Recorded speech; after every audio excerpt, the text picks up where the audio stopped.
Do you need to be worried about a certain NFC North rookie tight end? How do you feel about the changing quarterback situation in Indianapolis?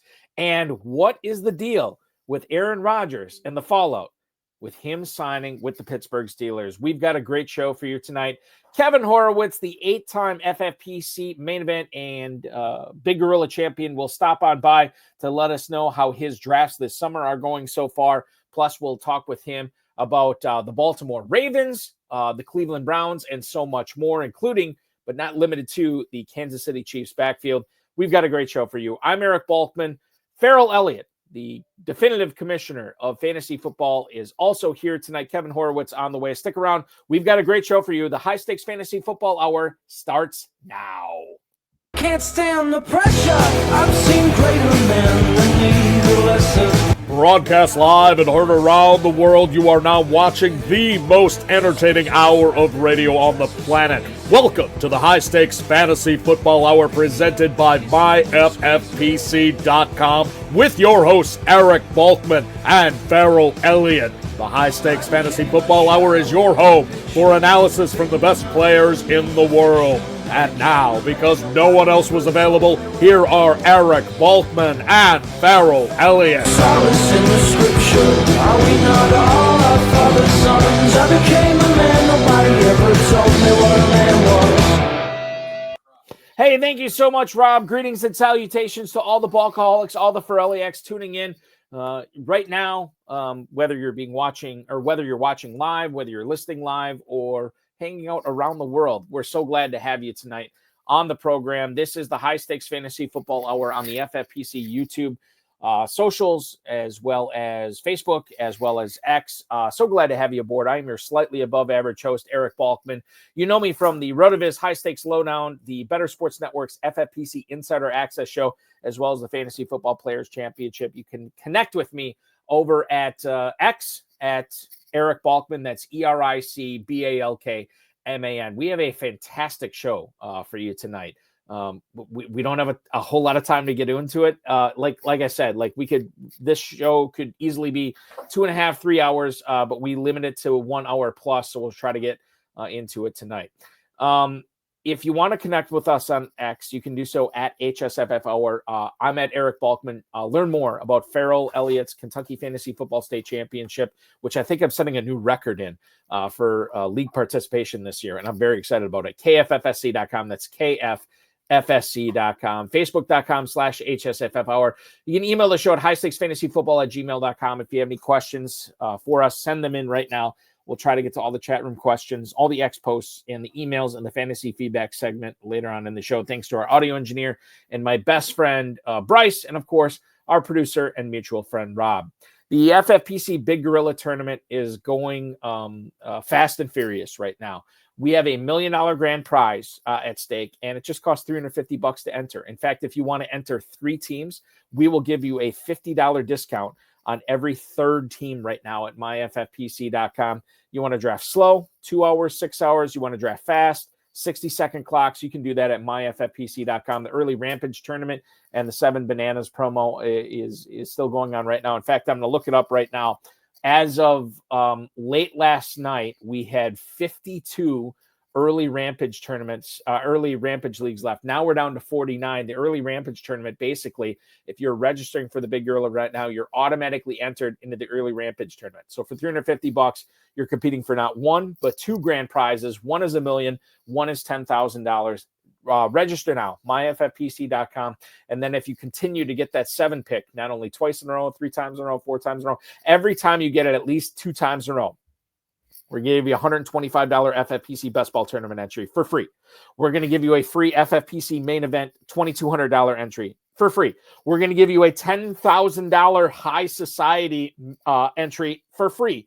And then if you somehow get that 7 pick 5 times in a row, a Jungle Safari for 4, a $50,000 value courtesy of the Fantasy Football Players Championship. And if you don't want to go on a Jungle Safari, if that's not your jam, if you'd rather stay in the United States or North America or in the Northern Hemisphere and draft teams, we'll just give you 50 grand cash. No problem.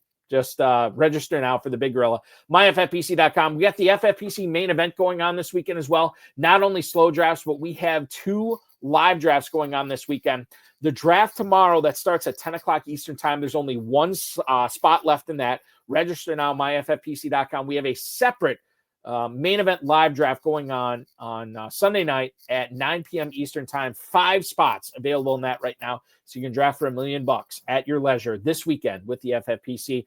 FFPC Best Ball and Superflex Best Ball Tournament going on as well. A $300,000 and $100,000 grand prize, respectively. $125 or $35 to entry for entry. And remember, in the FFPC Best Ball Tournament, even if you don't win it this year, you come in second place, we're going to give you $100 grand. That's right.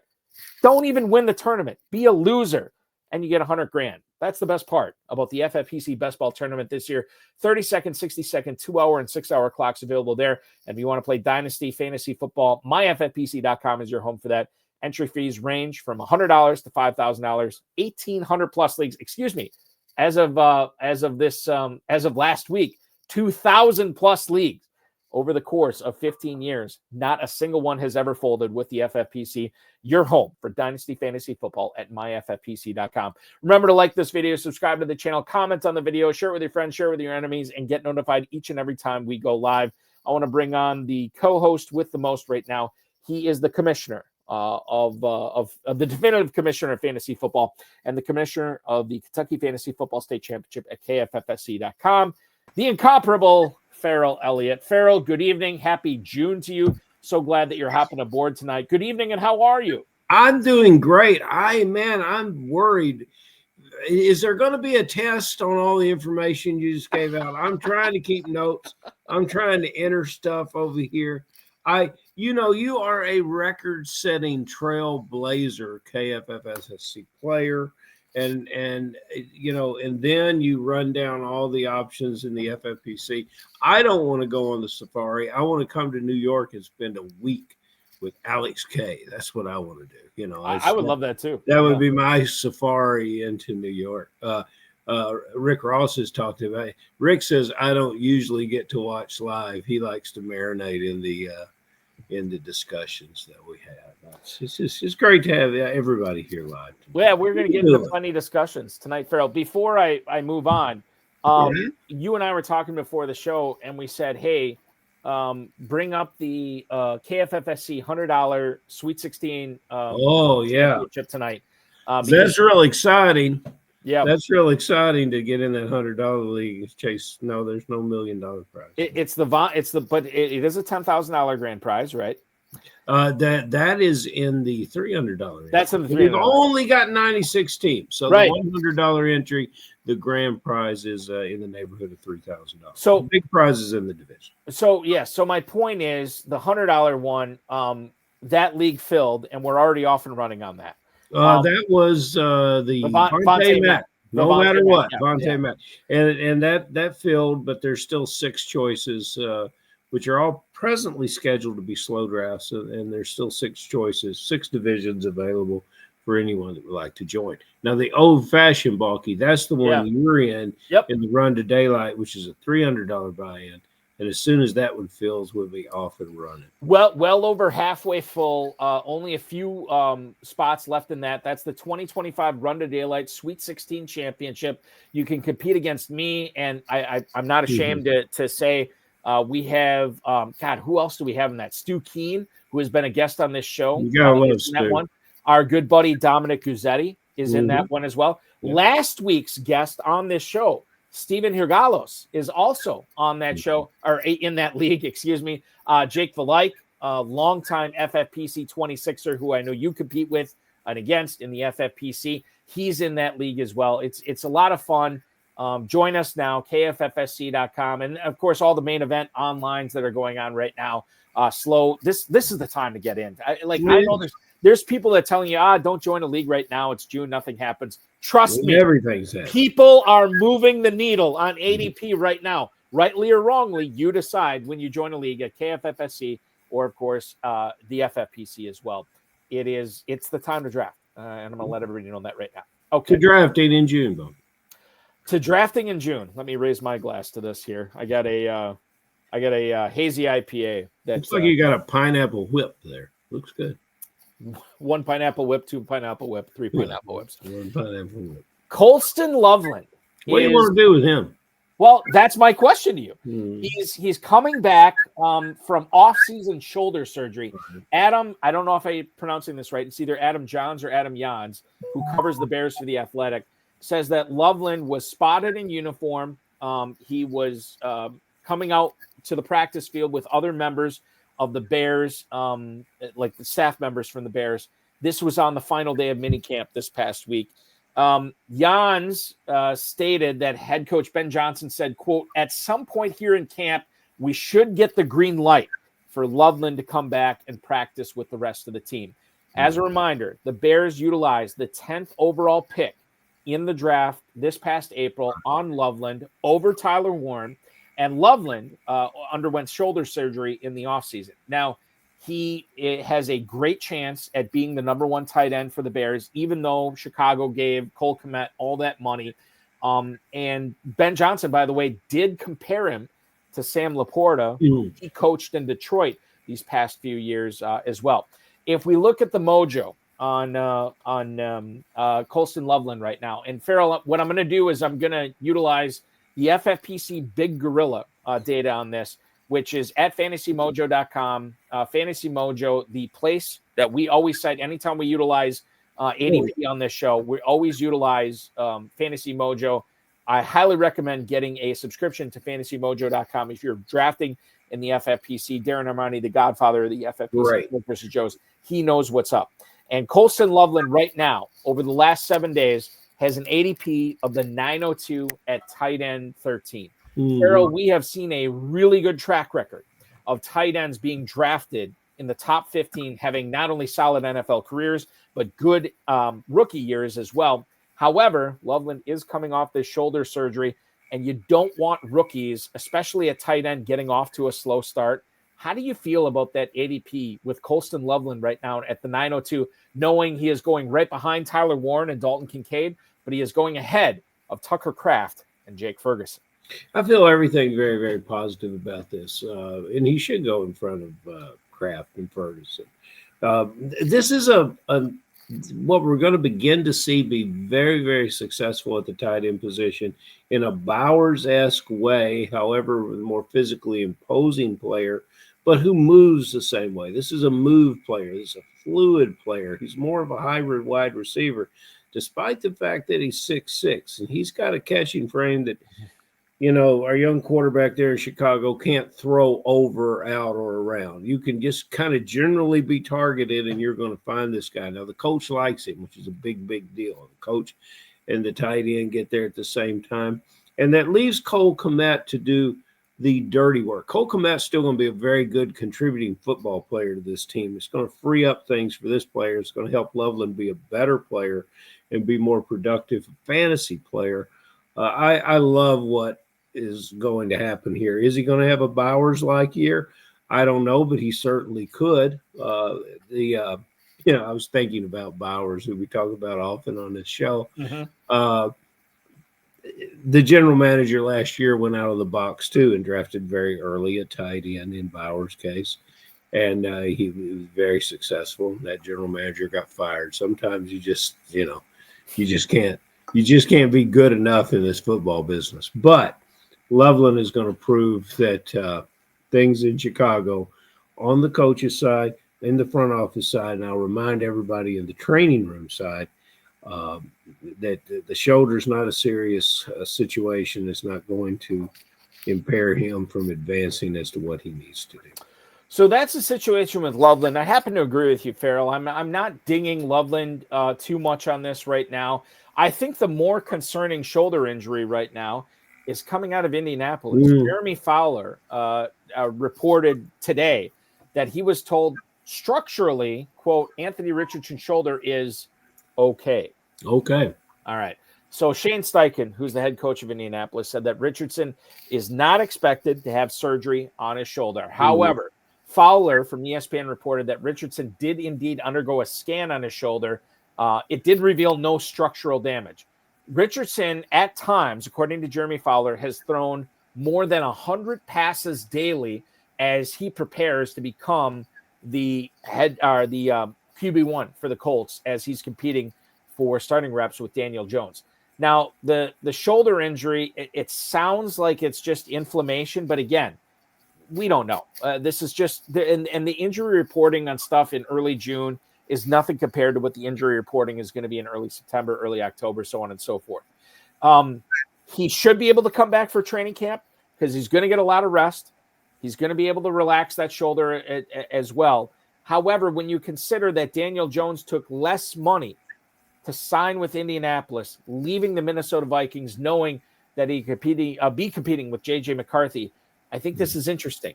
In OTAs, Richardson and Jones, before the injury to Richardson, we saw him kind of splitting reps with Jones, Richardson and Jones. Nobody had the leg up in this competition. And now we have a shoulder injury for Richardson that I know, like when I was doing the broadcast last night, as we were covering the FFPC Best Ball Tournament, Theo Greminger drafting live, Dave Terpoli joining me as well. Both of those guys did express some concern with Richardson, Ferrell. How concerned are you about Anthony Richardson right now in fantasy football drafts, knowing that he is dealing with this supposedly structurally sound shoulder injury? It's interesting because people overdrafted Anthony Richardson. Now, hindsight, that's sure, Ferrell. Sure, everybody overdrafted Anthony Richardson. Most people that were conservative pumped the brakes on Anthony Richardson because they said, you know what, he just hasn't played a lot of football. He needs to play more football. And he hasn't played a lot of football. And, you know, he's had some terrible situations with his body. So you have to say, well, sure, Anthony Richardson may not play. You say that quarterback Jones took less money. I'm not feeling too bad for him. The deal is $14 million, so he's coming in at $14 million. So I don't think the Colts pay him $14 million not to come in and compete. However, if I'm running the Colts and I take the look and by the way, just quick without looking, Balky, how many years Jones been in the league? I'd say 5. Yeah, it's 7 now, Balky. Oh my God! Wow. Yes, it's 7 years this guy's been in the league, and he had a good year. This will be his 7th year. He had a good year a couple years ago when Dayball controlled a controlled passing game with a lot of rushing. I don't see that being the way the Colts are going to play football. There's a note on here that says, how does this affect Pittman and Warren? And, you know, you're going to have a short passing game with Jones on the field. With Richardson, you know, I'll say it again, that downfield accuracy is a beautiful thing, and the other things he can learn just by repetition. So that's the biggest problem. He hasn't played a lot. If he's not in OTAs and not ready to go, he's missing that repetition, which is probably the only starting quarterback in the NFL that I would be real concerned about that now. However, I like the fantasy football upside of all the Colts better with Richardson on the field. What's our ADP on Richardson? What's Darren got him at? Yeah, that's what I was going to ask you next. In regards to the Indianapolis quarterback situation, Daniel Jones is being drafted, quarterback 33 at the 1811. Richardson, over the last 7 days in the FFPC Big Gorilla, quarterback 27 at the 1607. So okay, 1607. Were people spending fifth round, 6th round draft picks on this player last year? Yeah, they were. Yeah, and he's a better player now than he was last year. And yeah, you know, so it's 16 in the draft. I have no concerns. I'm just going to go ahead and grab it. So Scott Hoyt chiming in, health aside, Anthony Richardson is still not a complete quarterback yet. I don't think anybody's going to argue that. I think we expect more from Richardson. You know, Derek Carr's not a complete quarterback. No, he's not. Wait a minute, and he's not going to become one. And, no. You know, every quarterback's working on completing that perfect season. None of them are ever going to get there. And I understand what Scott's saying. He's you know, Richardson's passes, I think, I saw a stat, and I can't remember exactly how it was phrased. Oh, off-target passes. 25% of his passes last year were off-target, meaning they were out of the catching zone. What they would be ruled as an uncatchable pass. Yeah. So the other thing I want to bring up here, John Terry said, Michael Pittman is so good that quarterback doesn't matter for you, Ferrell. And you may not even tongue in cheek agree with that. John Terry also saying Richardson being the starter is only good fantasy wise for Anthony Richardson. And Scott Hoyt chiming in on YouTube right now. Daniel Jones starting for the Colts helps Michael Pittman, helps Tyler Warren. If Jones is the starter over Richardson, who do we bump up among Colts pass catchers in our draft boards? You really can't bump up anyone because they're going to catch passes. They're going to gain about 8 or 10 yards. They won't have the type of explosive offense. If you're going to as a football team trying to be successful with Daniel Jones, right. And we talk about Richardson's not playing. I bet you Richardson has won more games than he's lost in his brief career, or he's right around 500. Jones loses 2/3 or more of the games he started. You would have to fact check me on that, Balky, because I'm doing that on the cuff. But it's not worth it because I think you're in the ballpark. Okay. With that, I don't think anybody's going to fight you on that. Anthony Richardson, as I stated, according to Mojo, quarterback 27 right now. Anthony Richardson, who was like roughly quarterback 6, quarterback 7 last year in a lot of leagues, is now this year, 1 year after going that high, going behind rookie Cam Ward, Geno Smith, Bryce Young, Matthew Stafford, Tua Tagovailoa, Michael Penix, Trevor Lawrence, J.J. McCarthy, C.J. Stroud, and Jordan Love. Those guys are all going well ahead. Yeah, Anthony Richardson. Well, last year drafters thought he was too good. Now this year they think he's not good enough. He's not good at all. Yeah, and so he's going to fall somewhere in the middle of there. I want to get into Aaron Rodgers and then this De'Ami Brown news from Jaguars.com's John Ozer. But we've kept our guest waiting way too long, and this is the big part of the show, so I want to get into him tonight. He has played in a cavalcade of FFPC leagues over the years. He is an 8-time, count them 8, 8-time league champion in the FFPC leagues, the FFPC space, be it the Fantasy Pros Championship, the FFPC Main Event, the FFPC Satellite Leagues. He's got 8 titles to his name. He's going to join us tonight. He's going to tell us about the way he's building his team so far this year and give us some player evaluations. Please welcome into the program, Mr. Kevin Horowitz. Kevin, thank you so much for hanging out with us tonight. The pride of Maryland, and you are hanging out with us on a Friday evening. Thank you so much for taking a break from your crab and talking a little fantasy football with us tonight, man. How's it going over in Maryland? Great. Thanks so much for having me. Really happy to be on the show.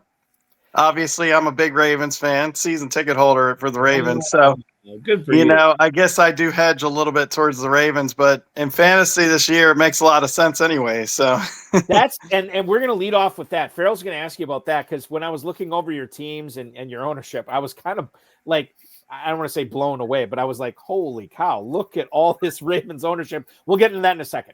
When you're not winning all these FFPC leagues over the years, Kevin, what are you doing for a living in Maryland? Sure. So I'm in sales management, happily doing that, but I do treat fantasy football basically like a second job, to be honest with you. I mean, study it about 3-4 hours a day, all the time, year round, not just during the football season. Yeah, I would say average.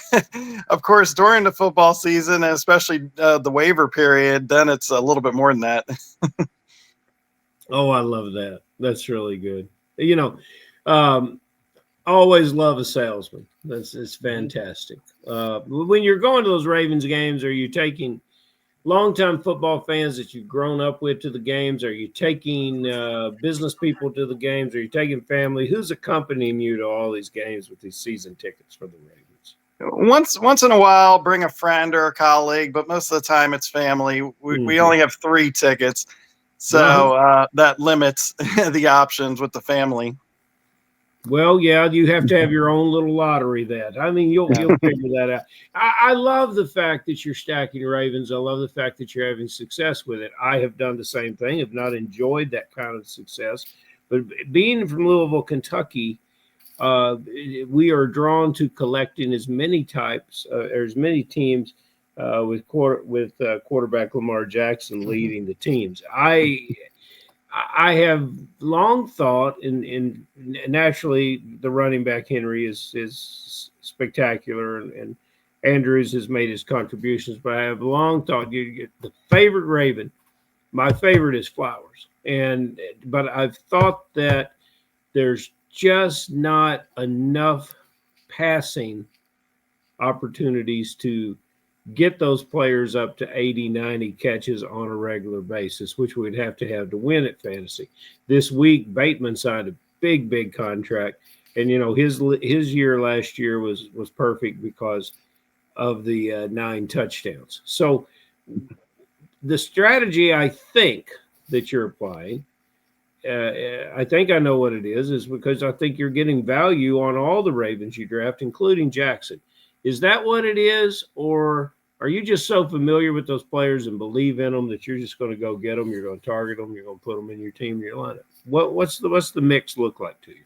Well, I would say it's a little bit of both. I mean, sure, I have love for the team and I study them the most. I mean, I read, just local news all the time anyways, so it makes it a little easier. But I think that Lamar Jackson possibly will be like the greatest, at least regular season quarterback, which is really the fantasy season quarterback, that we may ever see. I mean, it's really pretty amazing. Regular season, you guys have the stats, it's just, it's almost untouchable. So for me, he's my main guy.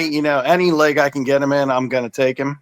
There's other quarterbacks that are close, but I just feel really good about him. And then obviously that means people around him are going to do well.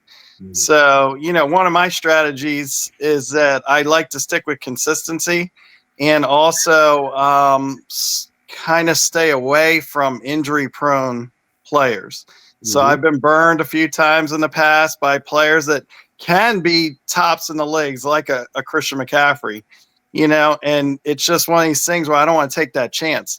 So I would rather take Derrick Henry and just get, consistency there. Maybe he doesn't totally blow it up all the time, but chances of him going down are pretty slim. Yeah, and I've been talking to the same guys since 2021 that tell me that Henry's through. Oh, he can't carry the ball like that every year.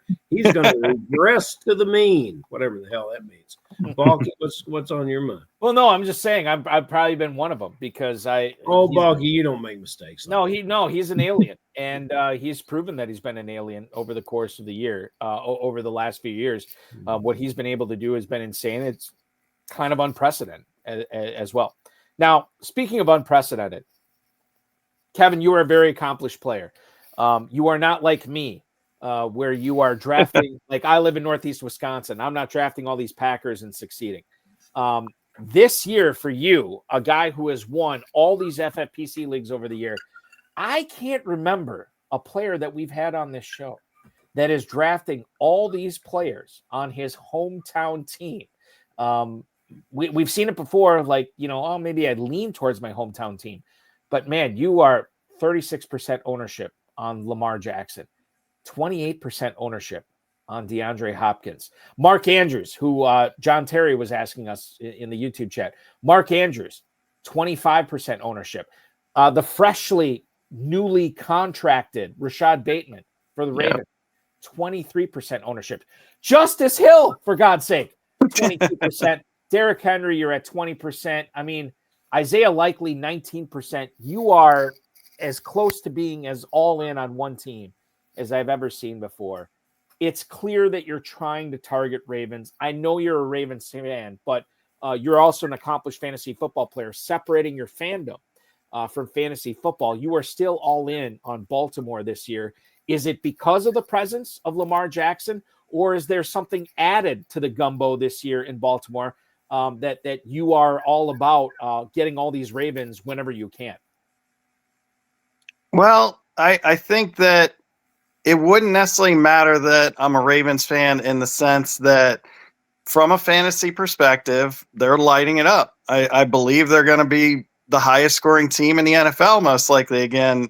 And I have a lot of faith in their system, one way or another, whether they're going to run it in, whether they're going to pass it in. I mean, Lamar can do it all. Yeah. And I think they're building pieces around him that are really great. You mentioned Flowers.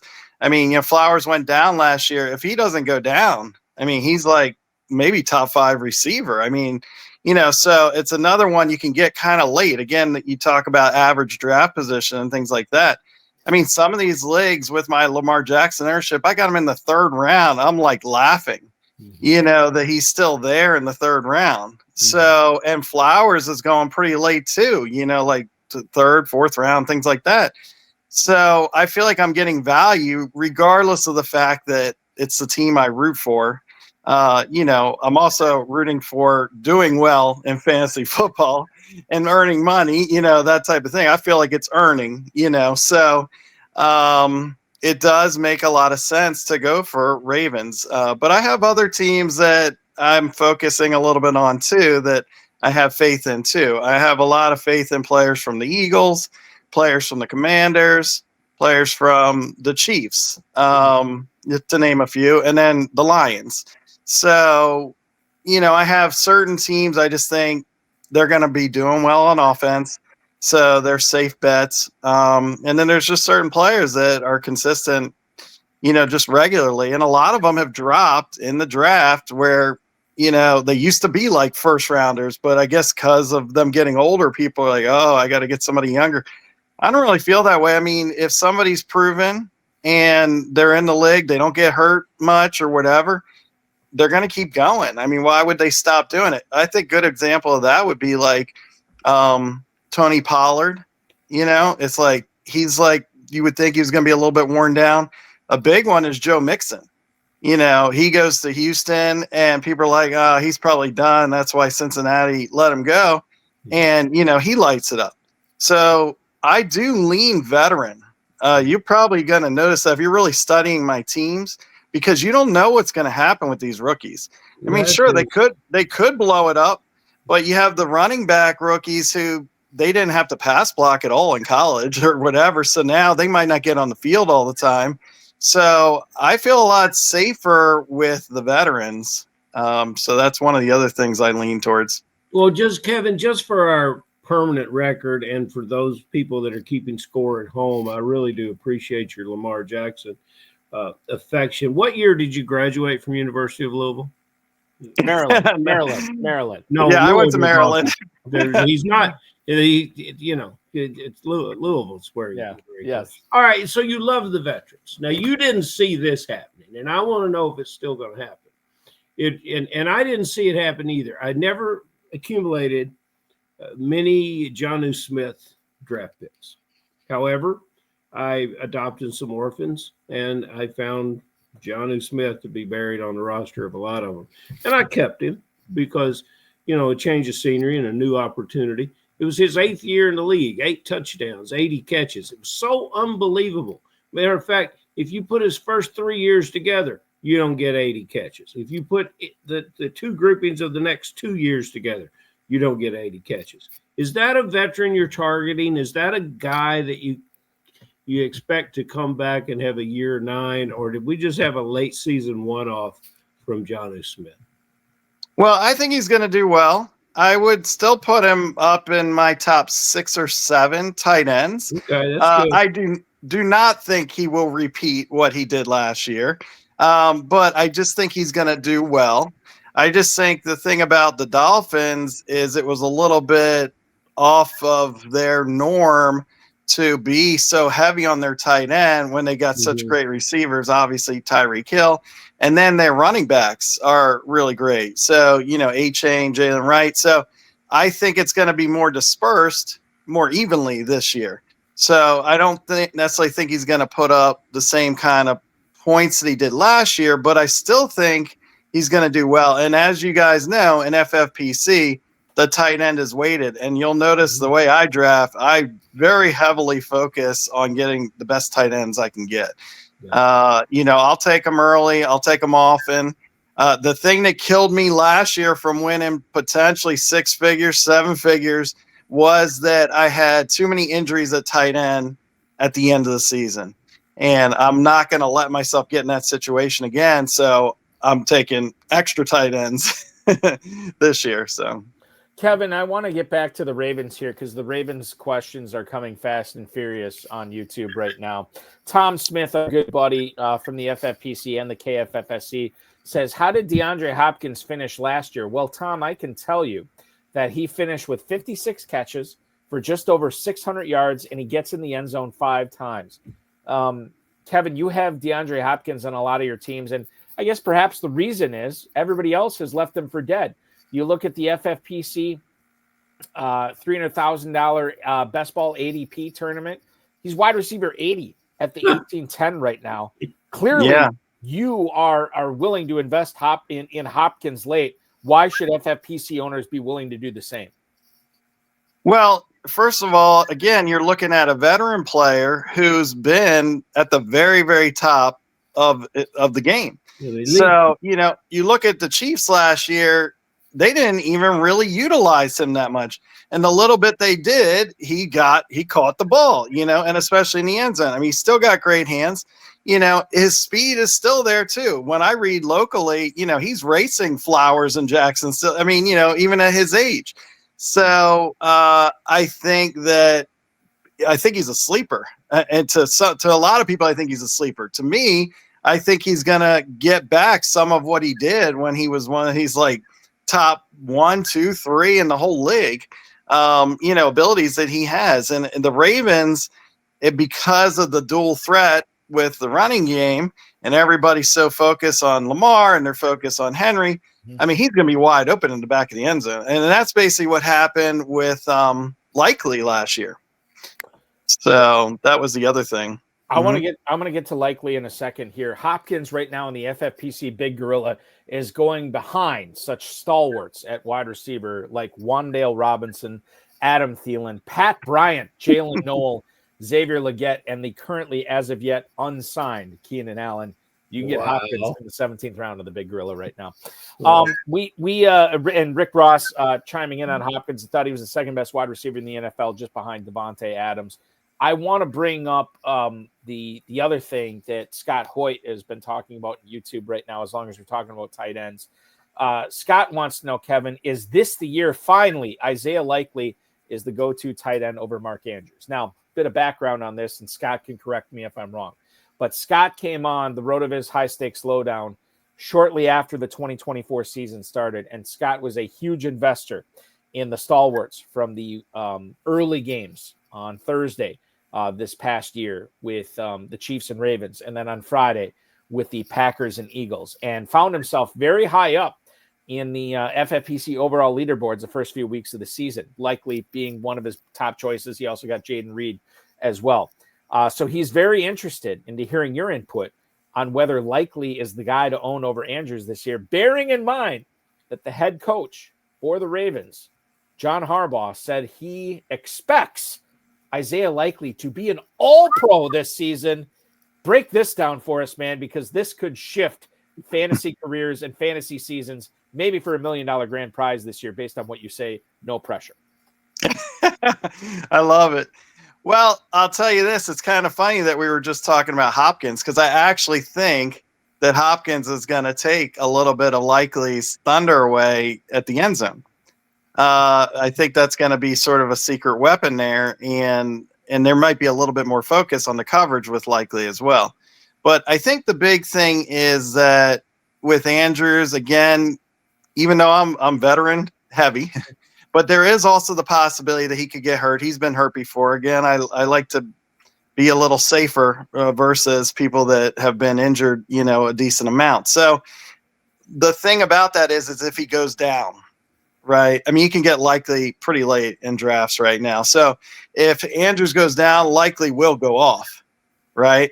So that's going to be huge. Even if Andrews is healthy, Likely still going to do well, okay?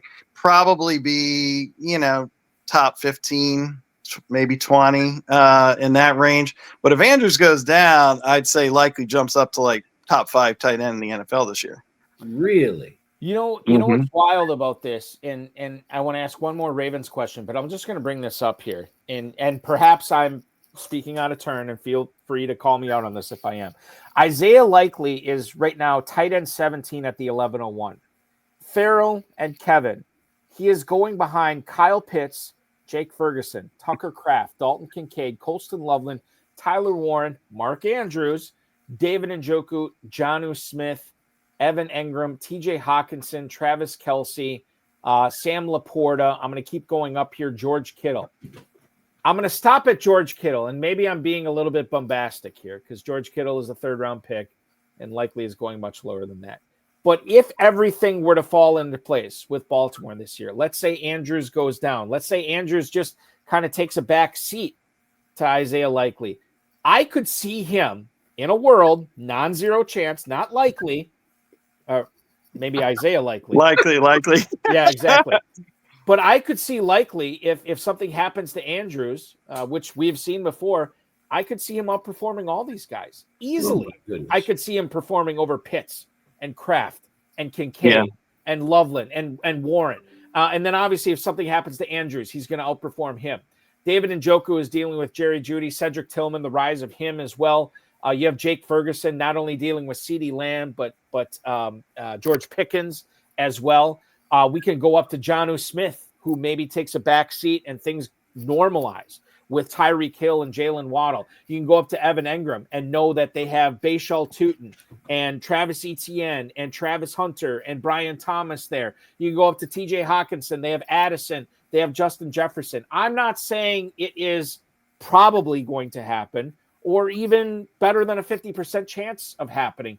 But when you're talking about a tight end in the FFPC tight end premium format, Isaiah Likely at the 1101, the second half of the FFPC Big Gorilla Tournament ADP. This is where he's going. You don't have to take him in the top 10 rounds. You can take him 11th or later. I think there is significant upside, Kevin. You're our Ravens guy. Do you agree with that? Yeah, it's a no-brainer. I mean, he's undervalued in there. So big time if Andrews goes down. I mean, literally, he could do better than Kittle, if Andrews were to go down. So it's huge upside, and it's very little risk at that point in the draft. So, yeah, I feel good about Likely, especially where he's being drafted. I am very uncomfortable because I am never in a room where I am the least optimistic person about any subject. And here I find myself treading water in the deep end of this likely conversation. And I think Booger Freeman is right on spot. Maybe for a week or two. That's what it's always been. And I don't want to repeat myself from last week, but I love the enthusiasm. I'm always on an upside of a player, but I see a lot of great tight end talent, and this player is the same reason that Flowers is never going to catch 90 balls or 100 balls regularly. He's never going to be a Tyreek Hill because we're dealing with a team that has just so many weapons and a quarterback that'll put his feet to work. And then they will salt away games with Derrick Henry. Bang, bang, bang. It's not necessary for this player to be a top 5 tight end, a top 10 tight end, maybe even a top 15 tight end to make the Baltimore Ravens odds-on favorite to win the AFC and likely to be in your Super Bowl, but without a 60-catch season from Likely, no matter what happens to him. I think that the question to ask yourself there is, well, where's Andrews rank in your chart? So if Andrews is like number 5, number 6, somewhere like that, and Andrews goes down, I can tell you right now, Jackson has a relationship with Likely. Yeah. I mean, they are on the same page. The similarity between these two players ends at the definition of the position. And then there's no similarity after that. They don't even run the same route tree. They don't even line up at the same position. Unless Andrews is. All right. So Ferrell, this is worth talking about here. Mark Andrews currently going at tight end 10 at the 7-10. Let's say he goes down. Let's frame this. Let's say he goes down in the preseason for posterity's sake. Let's say he slips in the bathtub tonight and can't get out. Can't get out. All these season ticket holders, there's no one to come help him get out of the tub. All right. So knowing what you just said about how different of players these guys are, how different they are of tight ends in the NFL, knowing if Andrews is going to miss the whole season or significant time, how much does that move up likely from his 1101 spot? I mean, does he get up into the 7th round area with Andrews, or is this a situation where like Flowers is the recipient of targets? Rashad Bateman, the freshly re-signed Rashad Bateman is the recipient of these targets. He caught a touchdown pass against Kansas City on Thursday night and found himself in the 2nd round with us last year. Mm-hmm. You know, it just, yes, he will be overdrafted. I think he's about right where he needs to be. It would depend on when that happened. If it happened right now, things might change. They might ask him to do more things. But I don't necessarily think in this offense, you take him out of this offense and you put him in a place where you don't have those tools. Take him and put him with the Raiders. He looks more like a fantasy football tight end, putting big numbers up. There's a lot of teams he can play. He couldn't do what Kittle does at San Francisco. Couldn't even. But the thing is that he can get open and create separation, almost a little bit more like a receiver, than a tight end. Which gives him a commonality with every other player that we've been talking about on the Ravens tonight, and every other player that we've been talking about can do it better than he can. All right, so guys, John Terry chiming in on YouTube. This whole analysis is like saying, hey, draft Justice Hill because Derrick Henry could get hurt. John is Captain Obvious once again. Yes. You know what? And he's coming to Kentucky. He is, which is going to be great. And you're going to have to come to Kentucky too, because we're going to have to continue this conversation. And I'm going to have you, when you arrive here, your own special gift. A Lamar Jackson jersey, the University of Louisville jersey. Oh, there we go. That is nice. I take that. Thank you. We're going to be ready for you. You have gifts waiting, sir, in Kentucky. But what's wrong? So what's wrong with taking the handcuff? Okay, I mean, it makes sense to me. Right. So John is saying, like, you could say this for lots of backups. Scott Hoyt, and we could get into this discussion as well too tonight, Kevin. Who's the best backup tight end? In other words, if any of the top tight ends goes down, who's the best backup? Adam Hahn is chiming in like Lamar and Henry are the Ravens to roster here. I get that. But at the same time, guys, I can't. Joe Del Zanero, the book of Baker Boy, has said there is no such thing as a bad pick after the 10th round. 1101 is where Isaiah Likely is going. Mm-hmm. At that point, I stopped looking at his downside. I stopped looking at his floor, and I just look at his ceiling. And maybe the ceiling never hits. Maybe Andrews goes down and Likely is like a fringe top 12, top 15 tight end. Okay, that's still a bet I'm willing to make at that point. I think there's something there. I think it's something that we need to be looking at in tight end premium leagues. And I'll leave it at that. Clearly, go ahead. Kevin. So figure best ball, right? So if you're talking the 11th round and you're trying to draft evenly, now you have 2 players at every position already, which are your main starters. Mm-hmm. So you're really talking about, a backup anyways at that point, as far as your fantasy roster goes. Right. So, which is fine. And the last thing I want to point out here, and Adam Hahn clearly pointed this out, everybody's sick of us talking about Ravens. We can talk about other teams if you like. We can. And listen, I am nothing but a host who wants to appease his audience. So let me ask you this about Baltimore. Kevin, why are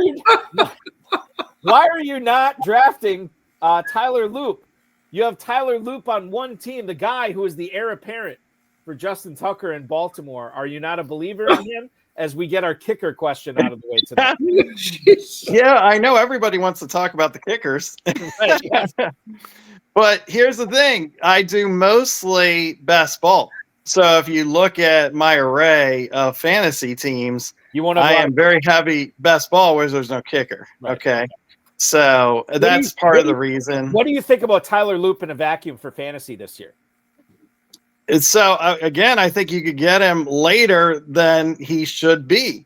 I think he's going to do really pretty close to what Tucker would have put up anyways. I mean, the kid's got talent. Yeah. And they're definitely going to have kicking situations. And even if all they're doing is scoring touchdowns, he's going to get a lot of extra points. Because I believe, this is my bold statement, I believe the Ravens are going to average close to 40 points a game this year. You know, Balky, when listeners are tired of hearing content about the Ravens, you know what you should treat them to?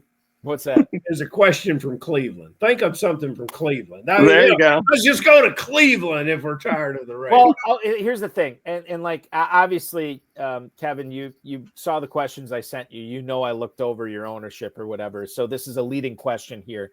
But is there a pass catcher in Cleveland right now, knowing the quarterback situation, knowing about all the pass catchers that they have? Is there one pass catcher, be it a running back, a wide receiver, or a tight end, that you perhaps like better than some of the other guys in Cleveland right now? Well, I still take Njoku because, I mean, the guy looks like the Hulk. I mean, you know, Right. I mean, he's pretty hard to tackle, I think, you know. So I think the thing there is no matter how bad the quarterback is, I think that guy's going to make some plays.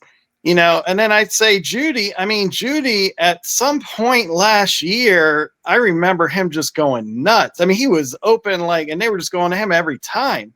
So I think that Judy still has value. So it's one of these things where you have a team. I don't think Cleveland is going to do very well this year as real football goes, NFL football goes. But there's always going to be some sort of fantasy, you know, standout on every team. Every team's going to have something that's decent in fantasy. So I would say the safest bet is Njoku. Second to that would be Judy. Let's stay in the D.C. metro area then, and let's move over to the Commanders. Well, let's just talk to me about Brian Robinson. Brian Robinson, my erstwhile sometimes partner in Las Vegas, you know, J.R. Fenton. J.R. will start whispering in my ear. Maybe we should start looking at Brian Robinson for later in the draft. Maybe we should start looking at Brian Robinson. Maybe, you know, is Fenton proper to whisper that in my ear again continually this year? Well, again, where he's drafting on average, there's over 20 running backs already taken before him, it seems like. So why not? I mean, he is their lead running back. You know, another guy, like you look at the Chiefs and with Pacheco, and he's dropping because it's like, oh, well, they got 5 running backs over there now. Well, he's still going to be the primary back. Now, I do draft Kareem Hunt a lot. So you'll notice that. I'm heavy on that because it seems like they're going to give it to him when they get close to the end zone. But, you know, back to the Commanders, I think the Commanders could potentially be the second highest scoring team. So I'm loving it in the Baltimore, Washington area that we have such great football here. But again, from a fantasy perspective, you know, when I can't get Jackson, I'm taking Daniels. So that's my next quarterback. And, you know, even though he's only going, only his second year, but I just think the way it's set up for him is looking really nice. So, and you think about the teams that hand it off to the running back at the goal line. And then you think about the teams that just let the quarterback poach the touchdowns from the running back at the goal line, you know, like Josh Allen. So the Commanders will give Brian Robinson the ball inside the 10-yard line. So I think he's still got value. And again, especially where he's currently being drafted. So that's the Robinson report here. You mentioned Kareem Hunt in your answer, and I want to get your thoughts on that backfield. Obviously, Pacheco, people are very excited about Brashard Smith, obviously still after the NFL draft. The way that you're handling the Chiefs backfield, for you, it's like sprinkling Kareem Hunt, and then that's it? Well, yeah, I mean, I'm not huge on the Chiefs backfield. Okay, I do think most of the touchdowns are going to be passing touchdowns for them. You know, Kelsey, I think, is kind of relegated to more just touchdown dependency. You know, I don't think he's going to get like a ton of catches in the middle of the field. But I am high on the Chiefs, and I am high on Mahomes. Again, he's drafting way lower, really, kind of than I think he should be. Because you're looking at his receivers. I mean, now that Rajee Rice is healthy, Xavier Worthy is a superstar. Rajee Rice is a superstar. Hollywood Brown, you know, he's like an afterthought, but if he's healthy, he can get open and be a deep threat. And then they have, you know, the great tight ends. So I think the Chiefs are going to put up a lot more points than people, you know, saw last year. They saw them struggle a lot last year. And one of the big problems was the offensive line. And you know, they addressed that in the draft. So if Mahomes has time, it's going to be a different story. So I actually think they're going to do a lot better. I like fantasy players for them, but I would kind of lean more away from the running backs. The thing is with Kareem Hunt, I mean, I'm getting him with like the last pick in the draft. So, it's like, well, why not? Okay. So that's Kareem Hunt. Ferrell, I've got a question. Yeah, we've kind of picked the brain of Kevin about Lamar Jackson. Right. There are other elite quarterbacks out there. There are, and in regards to those elite quarterbacks, I'm wondering if you don't come away with Jackson, are you always in every format you play, and the most successfully and most interestingly, redraft in the FFPC main event, are you coming away with an elite quarterback on your team? I'm one of the fancy players out there. I know there's a lot of people, they wait a long time on quarterback because obviously quarterbacks, the 20th quarterback's probably going to put up similar numbers to like the 10th quarterback. Mm-hmm. So I get it. But if I can get an elite quarterback and an elite tight end, and especially just the way the FFPC, is set up to be, I'm going to take them a little extra early. So I just feel like there's this rush on the receivers and the running backs in the first couple, 2-3 rounds, so heavy that you can get just like an amazing quarterback with a much later pick than really I think they should be. Mm-hmm. That's why I'm saying I even got Lamar Jackson in the 3rd round in a couple of these drafts. So, it could be said, people are going to say, okay, Josh Allen, Jaden Daniels, Lamar Jackson, but they're pretty clearly the top 3 quarterbacks in the league right now. And then Jaden Daniels after Jaden Daniels, I'd say you have Mahomes, Burrow, and Hurts. They're the second tier. And then if you can't get any of those 6, then I think you can wait. And, right. Just pick receivers and running backs and all that earlier. Mm-hmm. All right, so there's a few things I want to get to on YouTube right now. We'll go to Adam Hahn first. We'll get to John Terry in a second. Adam wants to know, Kevin, is there a 0 QB strategy? Currently, he is in a big gorilla draft with the FFPC. He hasn't taken a quarterback through round 12. Is there something to be said for that? And I will say, for a lot of the pundits I've been listening to who draft in the FFPC, they have said this. 0 QB is a thing. Kevin, is 0 QB a thing for you this year? Well, if I can't get one of those first 5 or 6 that I said, then yeah, I can wait forever. I mean, I would rather take, you guys were talking about Anthony Richardson earlier. I know there's big discussion about that. I mean, personally, I'd pretty much take any other starting quarterback over him. And I think eventually Daniel Jones is going to end up starting there one way or another. But you wouldn't take Daniel Jones either. Yeah, I don't like them, period. So yeah, you're right about that. But like Sam Darnold, he's like one of the last quarterbacks going. I mean, and now of course because of Aaron Rodgers signing, he's going to move up, a little bit anyway. So there's that. But yeah, so I can see the strategy for the 0 quarterback. I can see that working. But I think it's silly to pass on Lamar Jackson, Josh Allen, Jaden Daniels, and late in the 2nd round when they're going to be superstars this year. All of that 0 quarterback strategy was beginning to get followers until about 3 years ago, when if you didn't have a good quarterback, you were basically toast. Well, and Ferrell, to that point, Kevin, would you include Jalen Hurts on that list as well with those other elite quarterbacks? I think I would. Yeah, I do. I mean, yeah, I feel very safe with Jalen Hurts, So, again, I'm not going to go past, like, if I have opportunities. And actually, if you look at some of my leagues, by the way, I have Hurts as my 2nd quarterback. Oh. Yeah. So, now this is more best ball, and it's Superflex. Yeah, so if I can do it in Superflex, that's like instantaneous. Yeah. But even in best ball, why not? You're going to need another quarterback anyways. So, again, you can still get some decent, running backs and receivers. You're waiting a couple extra rounds or whatever, but they're still pretty close. And, once you get past the top 10, your receivers in the whole NFL and the top 10 running backs in the whole NFL, then it's somewhat close. So I do see a strategy that's working for me, because not a lot of drafters are doing it this way, because they're going to skip getting a second quarterback for a while. So I can get a Hurts, a Burrow, a Mahomes. You'll see that in a lot where they're my second quarterback.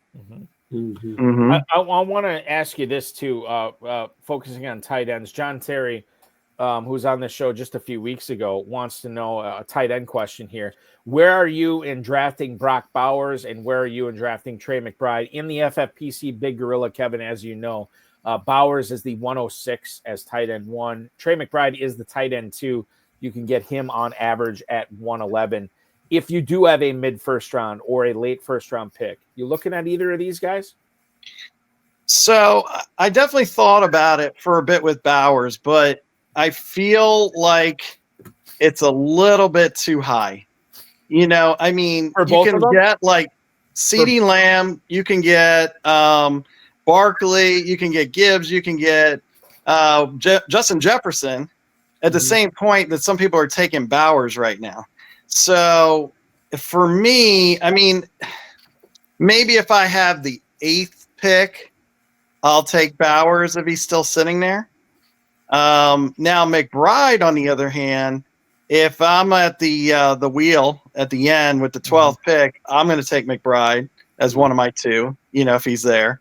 I actually think there's a small possibility. I mean, fingers crossed on Kyler Murray having a better year this year, but I think there's a small possibility McBride might even do more than Bowers. I know a lot of people are going to disagree with that, but I think McBride and him are really close, and it just has to do with the quarterback play for that to make the difference there.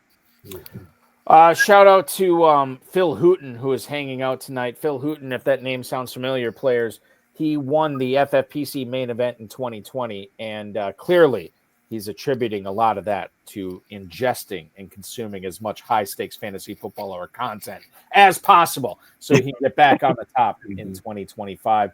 Listening to Kevin Horowitz tonight. Ferrell, why don't we throw one final question to Kevin, as we are fast running out of time tonight? My final question could be, we could actually have a second part of that question, but we're running out of time. So here's my question. Give me a guy that you're going to live with on every team besides Lamar Jackson, a guy you love, a must-have player. He can be a sleeper, or he can be one of your elite players that you're actually seeking out. And give me a guy then that you just don't want on your squad, a player that's likely being pushed up the boards in the Darren Armani Fantasy Mojo, but it's not a guy for you. And then tell me about the Baltimore Ravens defense and special teams. So that's the assignments that I have for you. Let me hit question 2 before question 1. So, and I hate saying it on some level, but I hinted at this earlier. I'm not going to take McCaffrey in the top, 10, 12 picks, because even though there's a chance he could lead the NFL again in rushing, but there's a much better chance in my mind that he's going to get hurt again. No McCaffrey for you. Right. So that's that. As far as a player, I definitely want to have, an elite player. I mean, I think one thing that's interesting right now is how far CeeDee Lamb is falling. And I think it's a big deal that they got Pickens. I mean, Pickens is a great receiver, don't get me wrong, but I actually think that's going to give Lamb more targets, because I think that now you can't just automatically double Lamb. They got to account for Pickens a little bit. And if Dak Prescott is healthy all year, another guy I get worried about getting hurt. But if he's healthy, him and Lamb all day long, right? So if Lamb, I can get Lamb with the 6th or 7th pick in the draft, and in some ways, I think he could be number 2 or number 3. So I like Lamb. And then you said, what was the third question? Sorry, I lost that one. The Ravens defense, yeah. So I love the Ravens defense too. I mean, if you look at my main event, defense is special teams. Yeah, well, so if you look at I like Denver. I like Philly. I like Denver. Okay, 1 and 2. What about I would go Ravens 3. Okay, all right. So the Ravens are going to average close to 40 points a game this year. and they're going to have the number 3 defense, which means the teams that are trying to play catch up are going to fail miserably. It is a Baltimore Ravens year, baby. Right. It's our year, baby. Not that I want to turn this into a Ravens show more so than it already is. But did not Baltimore take in the first round of the NFL draft Malachi Starks from Georgia? So literally another playmaking safety that could play center field, that could turn interceptions into touchdowns, scoops and scores could happen with Starks as well. I don't know, man. It just seems like the Ravens reload every year. I think you could do a lot worse. The Ravens are frightening. The Ravens are frightening for the rest of the league because the defense is going to be elite.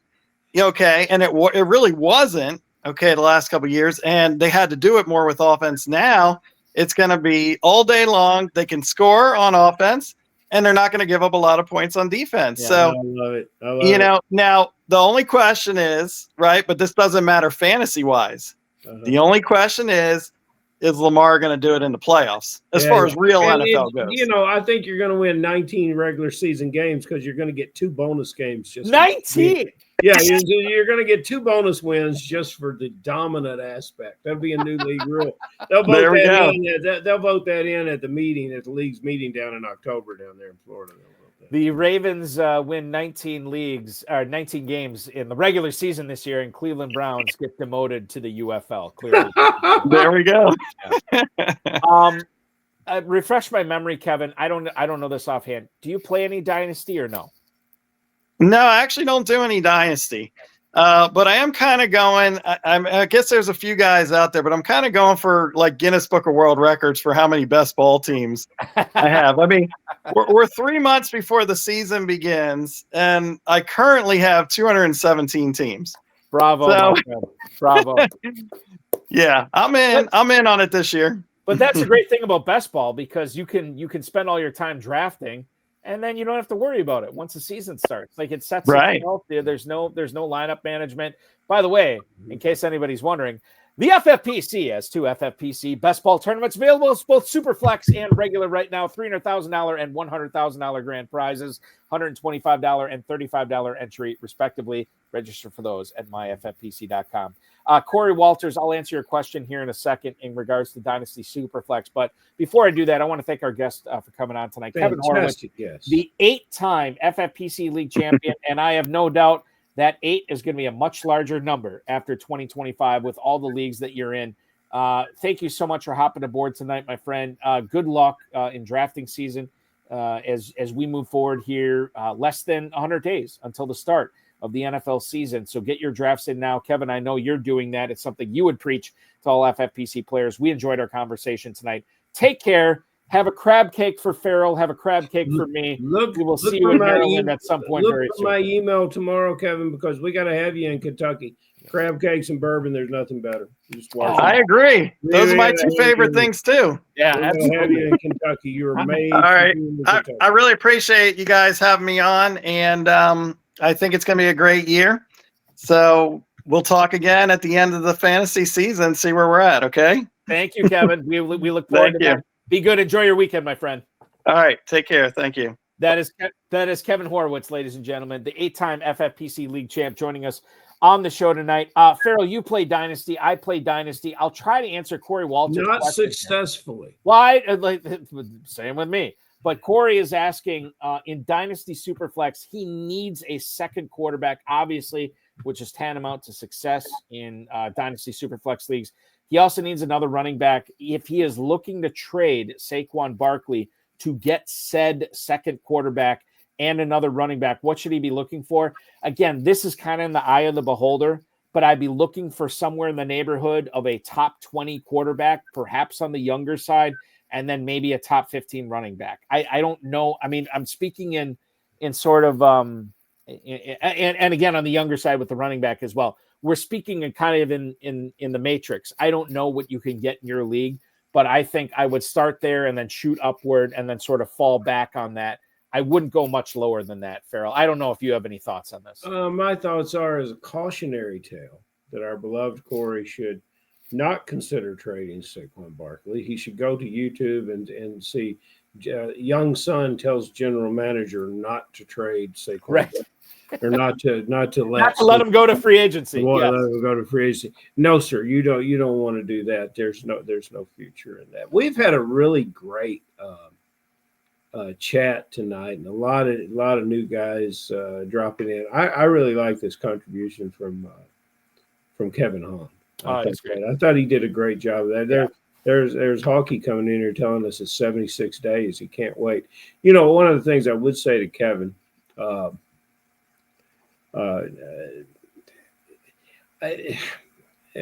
say to our good friend Mr. Hahn, well, he had up a post about Patrick Mahomes' success rate in a pocket. Mm-hmm. Do you recall that one, Balky? Yeah, I'm going to try to find it right now. It's right there. That's a fantasy football stat that we can look away from. I think it's kind of like unrealized air yards. With a clean pocket. Why does Mahomes have a clean pocket? Well, it's probably when it was compromising his feet and they didn't think he could move that well, and they only rushed 3 and they dropped a linebacker and put in an extra safety or maybe a corner. All his receivers were hurting this year, and none of them could get open. The offensive line was hurting. The clean pocket didn't stay clean too long. Right. And, it was a rough year. It's a rough year. If you take, we have a guest on tonight that obviously knows his football and knows how to win. There were games when Kelsey was targeted 13, 16, 13, 10 times during the year. This because Kelsey was the only guy that was trying to get open. And if you remember Kelsey towards the end of some of those games, he was completely spent. He could barely finish the route. And it's just the world's going to be different in Kansas City this year. So I would look at Mahomes differently with the healed, and I wouldn't let stats overrule what, because every one of these guys devote, it's just like our guest tonight. Every one of these guys devote a great deal of their time watching football, and they're smarter with their eyes than what the statisticians are with the numbers that they hook up. That's what I'm saying. I think the most, if we're going to include a stat, and this is not a fantasy. Adam, not Kevin, Adam Hahn, yeah. Patrick Mahomes is going as quarterback 6 right now, which to me is interesting when you consider the fact that quarterback 6 in the FFPC Big Gorilla is 2.5 rounds after quarterback 5 with Joe Burrow. And it's also a round and a half earlier than quarterback 7 with Baker Mayfield. So he's kind of on an island there. And if you want to pick him a little bit higher, that's cool. If you want to take advantage, if he slips a little bit, that's cool too. I'm kind of, I don't want to say I'm Switzerland with Patrick Mahomes, but I think you can tell yourself a story either way with Mahomes in 2025 as far as how well he's going to do for fantasy. And I'm not I think that's a very good assessment. Richard Ross just came in with something really, really good here. Throw that one up. Yep, I got it right here. Kelsey changed his workout since he started dating Swift. Boy, I would too. I would change. I would change a lot of things if I started dating swiftly. Ferrell, we covered on the and I'll get into this in a second, on the FFPC Insider Access show last night. And this could be a fake name, I don't know. But we had a live draft. Theo Greminger from Fantasy Points hopped aboard. Our good buddy Dave Turp was on as well. The player with the number 1 pick in the draft we covered last night, his name was not Taylor Swift. He was Tyler Swift. And I don't think he got Travis Kelce in the draft last night. Very interesting stuff as well. Another thing that Adam Hahn is pointing out, Mahomes has not been good for consecutive years. The Chiefs made the Super Bowl in spite of him, not because of him. I think they made the Super Bowl, especially last year, because of 2 things. I think the defense was really, really good, and I think that fortune just favored him last year. Sometimes and I think when Adam comes on the show as a guest, we won't have to ask him the question. Right? No, we won't. We know how he feels. Clearly, yeah. Which is good stuff. As well. John Terry saying more hip thrust for Travis Kelce. Oh my goodness, that was uncalled for. It was uncalled for. And on that note, we will put a bow on the show tonight, but not before we tell everybody about the Kentucky Fantasy Football State Championship at KFFSC.com. Ferrell, I'm just figuring this out right now. The $100 Sweet 16 Championship in the Vontae Mack division. I'm on the clock, and I've been on the clock for the last hour and a half. I apologize to everybody. I'll be making my picks. Well, you better take Likely or another Raven. Yeah, exactly. I'll take maybe Hopkins. You never know. I might go really off the board here. So I'm on the clock in that, but that doesn't mean just because that league's full, that doesn't mean you can't play in the KFFSC. The Run to Daylight Sweet 16 Championship, the old-fashioned division, which I teased at the top of the show. I'm in that league. That's a slow draft. It's a 6-hour. We need to get that one going. Yeah, that one needs to come on, and we have a live one coming up on the 15th. This is a slow draft, and we really need 5 guys to jump in there and get that one moving. We had the I'm in the Rocky Blyer, not Rocky Blyer. What's the one I'm in that's drafting on Tuesday the 13th? This I do not know. No, there's one coming up. Is that the Always Dreamin'? That's Always Dreaming. I believe that's on the 15th. Sunday the 15th. I scheduled that on Father's Day because I knew with your 8 kids you wouldn't be doing anything special that day anyway. But that one's full. That one's full. So you can't draft in that one. You can't get in that one anyway. You got to be a wish I had. You're a wish I had. So don't be a wish I had. Go to KFFSC.com. I'm in plenty of other leagues there, as well as a lot of the luminaries who are not only popping on in the YouTube chat, but have been guests on this show before. You can compete against them, sharpen up your skills for the FFPC, and win some good money. And I think the biggest thing too, Ferrell, 96 players in the Sweet 16 championship, and somebody is going to win 10 grand. Man. 96 teams and a $300 entry fee. A lot of money to win in each division and be at the end of week 14 in first or second of your division, and you will be added to the Sweet 16 and guaranteed a prize, the top prize, $10,000. So I liked our numbers. Yeah, Tom Smith telling me to stay away. I've already drafted with Tom a couple of times this year. I'm trying to stay away from his guys. I'm letting him have his guys. I'm taking my guys. Corey Walters wants to know, what is the link for the KFFSC leagues? Farrell, it is simply, as I have posted here, KFFSC.com. KFFSC.com. You can register for all those leagues there, which I know with the first full weekend of June opening up, that is where everybody's going to be going. So good to have you aboard. We will talk with you again next Friday. I have to check. I don't think I have a guest lined up yet, but I will for June 13th. Ferrell, enjoy your weekend, man. We will talk with you again 7 days from now. Thank you very much. That is the definitive commissioner of fantasy football, one J. Ferrell Elliott. KFFSC.com is where to go to sign up for his leagues. I want to thank Kevin Horowitz, of course, Ferrell Elliott, the FFPC, Rob Bryson, of course, each and every one of you for listening, streaming, downloading, watching this, however you're consuming this content. Thank you. We say kudos and kudos again. We will be back next Friday at 10 p.m. Eastern Time. If you are looking to consume more content from the FFPC until then, check out Thursday night's Insider Access show on the Better Sports Network. You can check out that on the BSN socials, the Better Sports Network website, as well as the FFPC socials. We had live FFPC Best Ball coverage, something that I always like getting on. Theo Greminger from Fantasy Points every single year. He drafted a team live from the 2-hole, going for $300,000 last night. You can check that out. Dave Terpoli came on to pick. It was great because Theo and Dave normally own these teams together, but Terp was not involved in this at all. So we got some real analysis from him. Got some good feedback from Theo on how he felt his team went. He gave us an interesting grade on his team at the end of the show. So check that out in case you missed it. We will go live with Insider Access this coming Thursday at 7 p.m.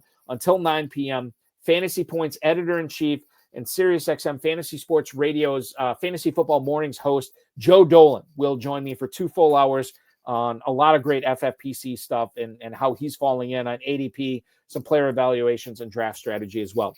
Join the FFPC Big Gorilla Tournament right now. $1 million grand prize, $350 entry fee. I should look this up right now. I normally do this, but I'm not commissioning tonight. Our good friend Bryce is with the midnight draft tonight, the 11:55 draft. Looks like it's already full. Okay, so you can't register for any more drafts tonight with the Big Gorilla, but starting at 1 p.m. tomorrow, you definitely can. We already have some people in that one, and we'll have drafts going on all weekend long for the FFPC Big Gorilla. Again, $1 million grand prize, just $350 to enter. You get a $50 discount on every third team there. Early Rampage tournament still going on. About 4 dozen early Rampage leagues still left there. So you can still get in there and play for 2 grand prizes for the price of 1 entry fee. 7 Bananas promo obviously still going on as well. The FFPC main event will feature 2 live drafts this weekend, one tomorrow night, and then, of course, one Sunday night. You can always get in on FFPC Main Event slow drafts as well. $1 million grand prize, $6 million plus prize pool as well. Check that out at myffpc.com. I alluded to the Greminger and Terpoli Insider Access show last night. You can compete against Theo indirectly, at least, with you joining an FFPC Best Ball Tournament League. Right now, $125 will get you in a $300,000 grand prize, and for the first time ever, a $100,000 runner-up prize. So you can finish second and still take home six figures at a $125 price. If you want to get in even lower than that, $35 will get you into the Superflex Best Ball Tournament. That is still featuring a $100,000 grand prize there. 30-second, 60-second, 2-hour, and 6-hour clocks available at myffpc.com. And if you like playing fantasy football every single day of the calendar year, Dynasty startups are for you. Entry fees range from $100 all the way up to $5,000, 2,000 plus leagues. Over the course of the last decade and a half, none have ever folded. So if you are in an FFPC Dynasty Startup League, you are in for the long haul. myffpc.com. Remember to like this video, subscribe to the channel, comment on the video, share it with your friends, share it with your enemies, and get notified each and every time we go live, which, by the way, two things. I should have mentioned this at the top of the show. Two big things next week.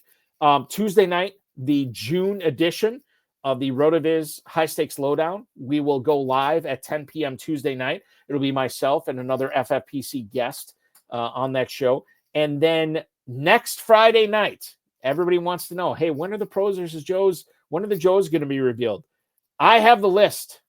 I know who's a Joe. I know who's not a Joe this year. You want to know who's going to be a Joe? Tune in next Friday, June 13th, 10 p.m. Eastern time. Within the first half hour of the show, I will reveal the 42 Joes that are going to be competing against the 42 pros this year for glory. 7 free 2026 FFPC main event teams up for grabs. We will tell you who those are next week on the High Stakes Fantasy Football Hour. Tune in then. It's going to be fun. Some names won't surprise you. Some names will surprise you who won in that drawing. It's going to be a lot of fun. Don't miss it. Next Friday, 10 p.m. Eastern time on the High Stakes Fantasy Football Hour. I've talked enough. I want to wish you all good night. Thank you so much for listening, viewing, watching, streaming, downloading. Your weekend officially starts now.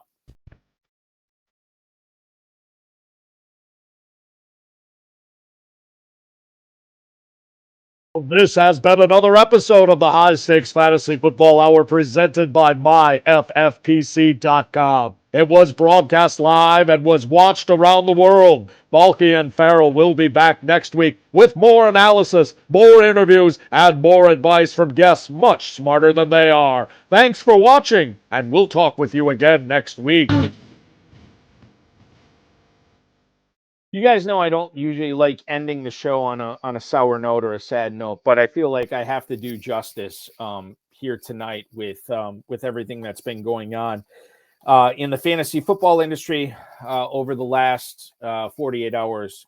I was doing the the Insider Access show last night, and about 15 minutes into the show, I caught wind on X that a former co-host of the Insider Access show, Anthony Servino from RotoWire, had actually passed away Wednesday of this week, and he was way too young, younger than me actually, 40 years old, leaves behind a wife and a 10-year-old son.